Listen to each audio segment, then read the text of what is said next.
Assalamualaikum warahmatullahi wabarakatuh. Ibu, kami izin wawancara tentang stunting ya.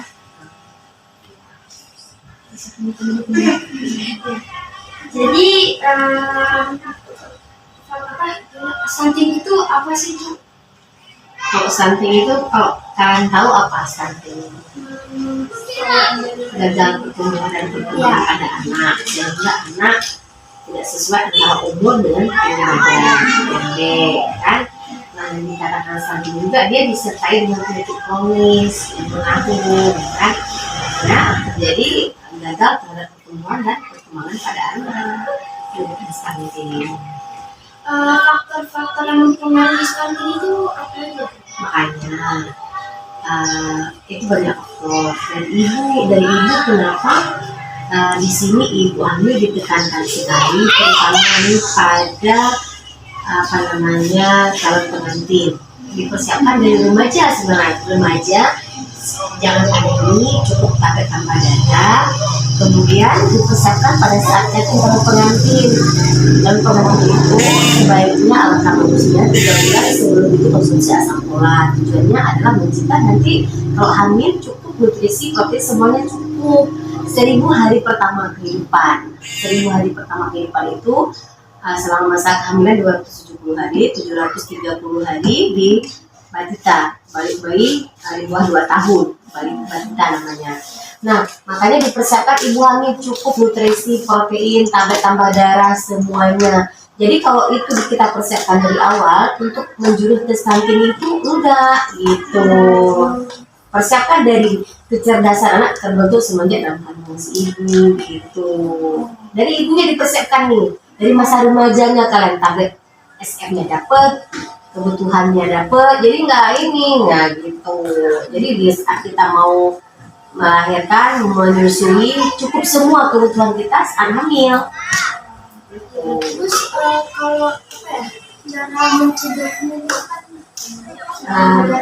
tidak stunting atau ada yang harus dilakukan? Ada, itulah cara mencegahnya itu.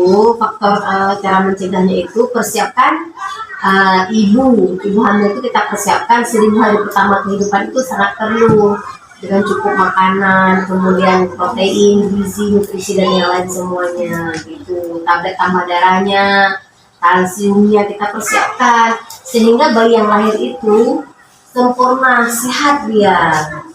Nah, itu cara mencegahnya dari awal. Cara mencegahnya semenjak dari remaja. Makanya kalian kan di remaja awal nih.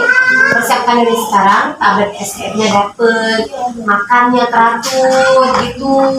Nah, stunting juga dilibatkan dengan ini tanda dan gejala itu ibu dilihat nanti nilainya yang sampai 23,5 kurang. Itu pencetus kurang energi kronik, akhirnya anemia. Kalau anemia itu lahir anak kan misalnya nih BBLR, berat badan lahir rendah, ya kan? Nah menjurus ke situ sering sakit, gagal tumbuh, tumbuhan berkembangnya nggak normal, nggak sesuai dengan umur kehamilan. Itu bisa, nah kan berat badan lahir rendah. Karena pas ibunya tuh hamil, gimana? Kan pola makannya gimana? Gitu, ada nggak tablet tambah darahnya gitu, kalsiumnya dapet enggak gitu, sehingga dia nanti kalau melahirkan nggak terjadi perdarahan, nggak berat badan lahir rendah, anak-anak nggak mengalami kecacatan, ya kan? Contoh bibir sumbing, nggak sempurnanya badan, spina bifida, otaknya nggak sempurna semuanya. Itu makanya persiapkan dari dini, remaja, cantik, ibu hamil itu dipersiapkan semua. Itu salah satu cara mencegah stunting, persiapkan dari awal masa remaja sehat gitu. Semua bermula dari siapa menjadi seorang ibu. Nah, bukan berarti di bayi habis lahir kita kasih makanan biar enggak. Dari hamil persiapkan sedini mungkin gitu. Baik-baik aja. Iya gitu, bukan dipersiapkan bayinya dikasih ini dikasih itu biar dia enggak. Toh asito sampai 6 bulan ASI eksklusif itu sangat penting. Pakai susu formula gitu dia belum. Susu formula tidak ada cerita bagi bayi. Bagi bayi sampai 6 bulan ASI eksklusif, ASI ibunya. Itu sangat bagus kayak gitu. Ya kan, anak jarang sakit, anak sehat, imunnya kuat. Gitu. Kalau kita dengan dia. Ya kan? Itu dia. Ibu, sudah terima kasih banyak ya, Ibu udah mau banyak.